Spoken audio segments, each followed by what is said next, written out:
Basta, wala pa nga nagagira ang Philippines kag sa China. Patay na dayon ang masil ko.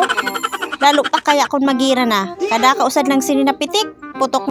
Pwede gali idayo an masil ko sa China. Kay pwede siya magpapatay-patayan. Maluoy ka man masil ko. Dili ka magpara-brand out kay madamo din lahi sa aroroy. Itaon mo lang gid masil ko pag lumamo didi ang tawo sa aroroy kay sala mo gayud ine. Paki-mention daw tabi didi an masil ko kun may anak siya kay asawahon ko na lang. Kaysa iya ko ibalusan akong kaurit kay latak-latakong ko na lang gayud. Araw mo masil ko. Yan pag makaturog ako didi kag maagihan ako yan santambay kag madumugan ako sa wara sa oras.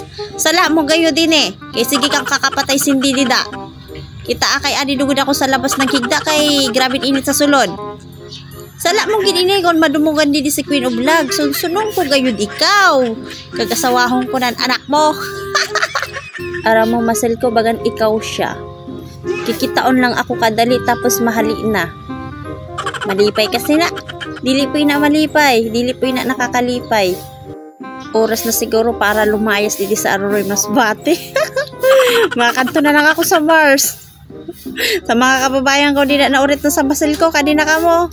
Magsakay na ka mo sa likod ko, kay makakanto na kita sa Mars. Piling ko nga ni this year, magkakamanghod na ako sining kakapatay sa masil ko. Kay permi man brand out, permi man madulong. Permi man kami nakakaturog sang atab, kaya piling ko talaga magkakamanghod na ako this year.